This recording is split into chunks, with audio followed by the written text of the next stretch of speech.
Hello, everyone. Happy Friday. Welcome to the first session of 2022, actually, the first session ever of Finish Line Fridays. So, we'll be doing these content sessions on a weekly basis. Basically, we get a bunch of questions coming in from if it's either customers or just fellow marketers or executives about all sorts of different marketing initiatives, or sometimes it's just business questions. And I'll be here to answer those. So let's go ahead and get started with this. So today's session is content marketing established versus emerging markets. For the agenda, it'll be a quick webinar. We don't want to do anything too long here.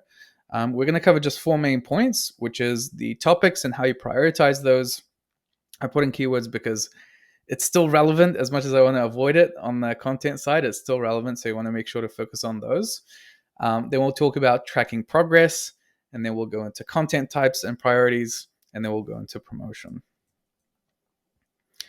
Okay, so first of all, let's kick things off with the established market. Generally, there's going to be a lot of competition here. What you want to do is work your way from the bottom up, the bottom of the funnel up. So essentially, you've got your long tail keywords down there. Usually, they're descriptive, very specific. You've got your niche, so by industry. So, for example, if you're selling a software, if you're doing, say, time tracking software, for example, you want to go for like time tracking software for pick your industry, right? Time tracking software for builders, for architects, time tracking software for marketing firms, right? So you want to capture that niche in the long tail in the industry. You want to identify gaps as well. Usually in those long tails, they are going to be low volume keywords. So I've put the note there for you. But you want to identify the gaps. So these are the places where no one's actually looking. Everyone's chasing the big volume keywords. Everyone wants to draw traffic. Everyone's thinking about the big, broad topics. But if you go niche, you can actually capture some of that. And usually in established markets as well, you've got a lot of competition, which means the cost is very high. The cost to compete, even if it's cost of effort to go into organic or the cost to spend. So that's why you want to work your way from the bottom of the funnel up and focus on those low volume keywords where there's gaps. And usually, so you're working your way up generally from decision phase keywords and then working your way up to consideration and awareness. The decision phase keywords, of course, for SaaS companies, you're looking at words like software, system, platform, program, tool, those. So X tool, X system, X program, whatever it is that you actually do, the category that you're in, that's what you want to focus on. Get those in, get the quick wins in, build that traffic up early, identify the gaps and go in niche. And then you can go up, work your way up the funnel from there. For emerging markets, there's actually more opportunity. Generally, you can go after broader terms. And sometimes broader terms for your industry may actually not have much volume compared to other industries, which is fine. But when there's lower competition, you can generally go after bigger topics.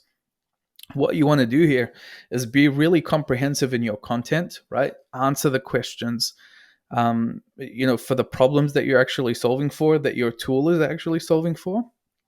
Be very thorough in your content creation, and you'll often dominate the space. So that's one really good approach. Essentially, you want to work your way. Again, this is a top-down approach from the bottom of the funnel or the fat head down to the long tail. You can start from the middle as well and just kind of balance between those broader topics. But in this space, in emerging markets, there's a lot of education that needs to happen. And so with that in mind, you need to be creating really thoughtful content that positions you as a thought leader. That term has been thrown around so much. Just ignore just the buzz of being a thought leader. Think about really leading with new thoughts, right? Like with ideas, with bringing something new to the table and actually adding value, right? And then when you think of tangentially related topics, right, they're also going to be niche. Essentially, what you want to think about is, how do I build authority around the topic that's emerging, right? And then how do I draw traffic from related topics that maybe have some volume, right? And how do I draw that traffic in to help people discover that, right? So there's industries where, let's say you've got like mobile window repair, right? Like mobile window repair, not very technical, probably not a lot of searches happening, right? But there's probably things around like mobile window repair techniques, right? That you want to get out there, or anything around just general window repair techniques that might be related to automotive, right? So automotive window repair could be like, hey, specifically for cars, um, anything like that that you can touch on. Think of tangentially related topics that you can talk about. For both of those, whether you're going established or into an emerging market, what you want to think about is to answer the questions to solve, to basically for the problem that you're actually solving for. Always add value. Like if your content's not going to add anything new or teach someone something new or reveal something, even if it's a like a curation of ideas that make up a new perspective, if you're not adding value to the user, don't even bother. Just publishing for the sake of publishing, it's something, but you may draw traffic, but that's going to be a short-term play because you've got a first impression to actually make, and so if you don't make a good first impression, people aren't even going to come back. And of course, there's all sorts of signals there on the Google side of people's engagement with your site. We're not going that rabbit hole. It's all around the content. So always add value. Make the reader aware of the pain and make them desire the gain of what you're going to talk about, right? If it's addressing a certain problem, what's the outcome that you want to, by sharing this information, what's going to be the outcome for them? 50% increase in traffic, 10x return on ad spend, 100% improvement in conversion rates, 10x revenue, 10x for the fans out there. So as far as addressing the pains, you want to talk about the potential gain. Of course, you're going to bridge the gap with that, right? Your claims, how you fit in to actually get them from where their pains are to where the potential gain is. And then last but not least, publish, and publish some more. Create some more. Use the language that you want. Just get to publishing. You and your company are what you publish. So make sure that you get into a rhythm, get out there, get into a cadence, and get on a regular publishing schedule. As far as tracking your progress, this goes basically for whether you're established or emerging. So it doesn't really matter if you're going for one or the other. First of all, set up a project that you want to track, right? Set up, so we use, in particular, we use SEMrush. There's Ahrefs, there's also other really cool SEO tools. You want to use a tool to help you with tracking. Spreadsheets are okay, but you want to use a tool that actually allows you to filter and kind of look at historical performance and pick a certain group of keywords, right? So do your own research. Don't rely on what someone else has said. If you want to leverage working with a marketing agency or consulting firm to help you do that, make sure you do your own research and you know what you want and categorize it the way you want. I've got topic clusters down there at the bottom, right? You do your research, make sure that you organize the content in a way that's structurally correct, or at least ties in certain topics together. And then when you create, you can actually talk about the various different elements of a surrounding topic. You can plan your content strategy out that way, or the series of blog posts or the ebooks that you're going to create, just so you actually have a plan and a direction and how to organize your content into categories or clusters.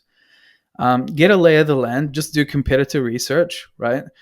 Have a look, see who's ranking for what, keep a track of them, again, in your project tracker. See who's creating what's actually ranking well. If your competitor's done something and it's just dominating for a certain group of keywords, you think about, how do I create something better than that and add my perspective or and you value that either I or my company can add. Map each of the topics slash keywords to the buyer journey stages. You want to have every single term mapped to a stage of the buyer journey, right? So you're not constantly creating you're not constantly creating blog posts about just buying intent type keywords, right? Anything that's going to trigger a buy. Hey, go and buy our system, buy our software, use our service. You don't want to continue creating that. You want to have a balance of awareness, consideration, and decision. We like to call it, wow, how, and now, right? Like amaze them, show them how they can solve their problems after educating them, and then you've got the action, the now. Go after low-hanging fruits. This is going back to the point before in the slides about gap analysis. So when you have a map of your competitors, you'll know where they stand. You'll know what they're ranking for, but also where no one is ranking. I've actually got a blog post about this. If you just Google SaaS SEO, it'll come up in one of the top results, or you can just have a look in our blog. You'll find it. And things like that, when you identify gaps and see where none of your competitors are actually ranking, those are the places you can get quick wins. And the quick wins often set up the foundation for the rest of your broader topics, right? It's the same thing of working your way from the bottom of the funnel up. Those low-hanging fruits can often get you really good quick results. Sometimes when you have investors, right, like if you've got an investor or a partner, or you need to justify the investment and content, you want to show results, right? And going after the low-hanging fruits actually helps you get those results quickly. So you have something to demonstrate, maybe within a couple of months, to show some traction that then allows you to either get additional investment or to just continue investing in content. Some people get super excited about it and they want to pour fuel on the fire, right, and just double down. But sometimes you get consistent. But as long as you get buy-in from your stakeholders, that's going to be key. You'll get everyone excited, and then that way you can actually get people kind of jumping in and contributing, whether you're going for an established or an emerging market. And getting that buy-in from everyone's always important. The content types and prioritizing those. So videos, webinars are good, explainer videos are good, free training is good. This is an example of one right here. And you could do like in-depth training. You can do an invite to a webinar, right? So like a 1-hour session, we could probably do something like that. I've got something coming up actually in the next couple of months. But those are always good, really good video formats, because webinars themselves, if it's talking about a topic to educate, they're always good. They can be used as lead magnets for later.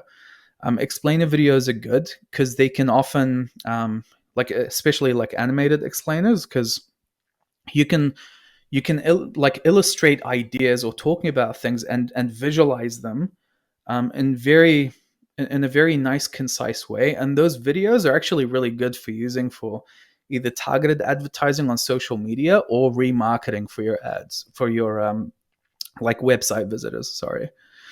And yeah, your free training is always good. Demonstrate expertise, offer training. I think, again, coming back to always add value, those are always good formats.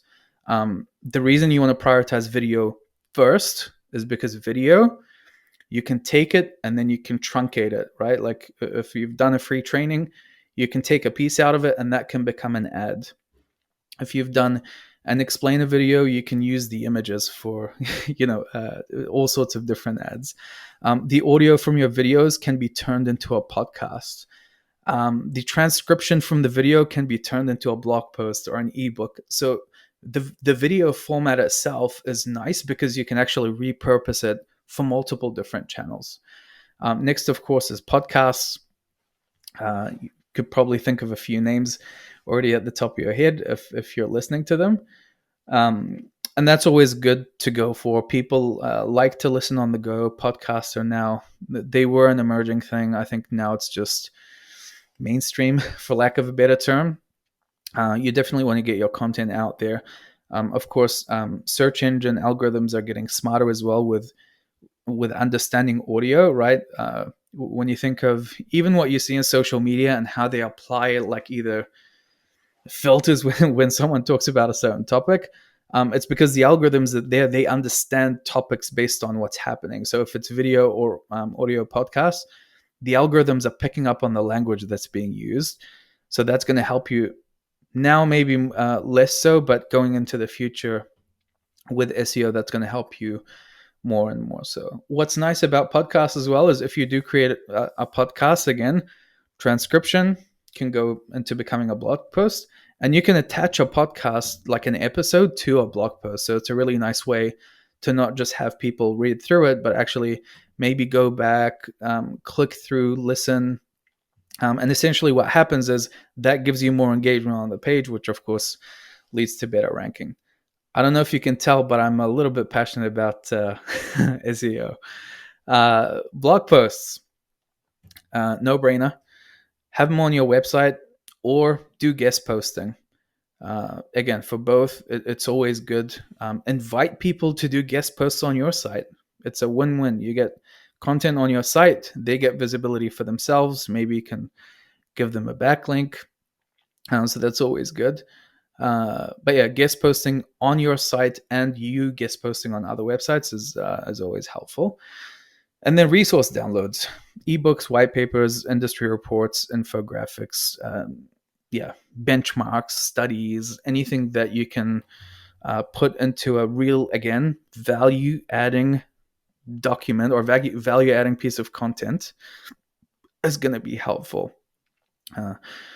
Think about how you can add value, but also the type of content that your audience consumes, right? This isn't just about like creating for the sake of, like everybody has an ebook, so we need to create an ebook. No, like if my audience is not even reading PDFs at all, like I'm not even going to go after that. Let me just do videos. But if they're consuming resources, what do they consume? Are they just like, do people like to look at case studies in my industry? So the more of your audience that you understand, and you can do that even through your lead captures through your site, you can ask, what type of content do you like to consume? As you're doing your progressive profiling, it helps in doing that. So try and leverage your MarTech infrastructure to actually gather that information as well as you're doing your marketing. Super helpful, but just something to consider before you even go down the route of creation. It's like, hey, do people even care about industry reports, or do they care about benchmarks? Do people read, or they just look at graphics? Like, would an infographic be more impactful? So regardless of your industry, there's going to be different ways of content consumption for your audience. Promotion. Look left and right, they're relatively the same. The only difference that you're going to see, and I'll start with the bottom item here on the established market that you're going into, is paid search. Established markets generally have search volume. People know what they're looking for. For example, project management, right? Who knows what to look for if they're looking for a project management system? And I literally just said it. So project management system, project management software, project management tools, free project management tools, cheap project management tools, enterprise project management tools, enterprise project management. So if you go into a market that's established, your research, going back to the earlier slides, is going to reveal what people are actually searching for. In emerging markets, it's actually a lot harder, especially if like there's not much search volume behind it. So you almost have to understand your audience, what they're looking for, what they're looking at, and actually go from and again, this isn't going on the content side. This is more on the advertising side. Is you have to make yourself present in front of them, right? Like interruptive advertising versus like intentional, right? So intentional is they're looking for you. Interruptive, right? You're looking for them. You show up on their newsfeed if based on a certain profile, right? So you want to make sure the content that you create, of course, if you look at social media, right? target niche, right? You're not going broad. If it's about project management for who, right? And not just for who, right? Maybe you go down niche and you say project management for, let's say, marketing firms or engineers, project management for whoever. Pick your industry. But then you can even go more narrow, right? Like project management for enterprise engineering firms, right? Um, project management for small engineering firms, or whatever. Project management for franchise restaurants rather than project management for restaurants. Um, just think of all the examples of even any industry that you can target, how you can split that up. Be really intentional, because the more focus you get, the likelihood of you getting the right attention is going to be higher, because established market's going to be saturated, right? Everyone's talking about it, everyone's doing marketing to these audiences. But my business partner likes to talk about the dentist example. So if you have, twin girls, for example, right? Would you go to the general dentist, or would you go to the dentist for twin girls, right? Like if there's a dentist who specializes in twin females because of their, the way their face is structured or whatever, and maybe uh, they're twins, so they have something in their DNA, or the way their teeth grows is perfect, whatever it is. You'd likely go to the specialist versus the generalist, right? For us as a marketing firm, right, like we specialize in SaaS companies. People come to us much more likely than going to a generic marketing firm, because we specialize for software companies. We have our playbooks, and that's literally all we do. Think of association groups as well. On the left-hand side for established markets, usually they have association groups. Those association groups have members. Usually in those groups, they have opportunities to contribute either for free or paid, but it's good to get your content out there. Some of the previous pieces of content, even like ebooks, can be used in campaigns for associations. Content syndication, business to community. Think about LinkedIn articles, Quora, Medium. It's always good to get your content out there. So some of those syndications are automatic, right? Like business to community, and then there's ones that you actually have to do manually. But the important thing here, one very important note, is making sure that your canonical URLs are set on your website and on these external sites, that they reference your original site as the canonical URL. For those who don't know, basically it just tells the search engine algorithms that the original article actually lives on your site. That's literally all it is. It's a fancy language for go to the original source, which ideally you want to identify your original source as yourself, your own website. So that kind of helps with duplicate content, or at least being penalized for that. So yeah, the publishing's there, the syndication's there. Do the same for emerging markets. It's always good to get your content out there. Again, association groups, likely because if there's no search volume on the emerging markets, what can you do? Right? You have to get your content out in front of people, and through the content they already consume is ideally where you want to show up. Through the social media channels that they currently hang out at is where you want to show up.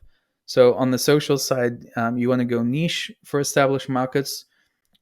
For emerging markets, you want to go for reach, right? So knowing people who are,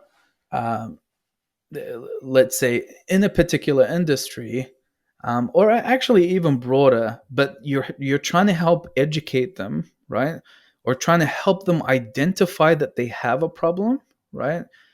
That's where you need to get massive reach out there, right? To draw your audience in, because if it's emerging market, it's like, okay, there's certain people who are going to benefit from this, and I know who they are. I need to get out in front of as many of them as possible, versus targeting things like paid search, for example, where it's like specific searchers.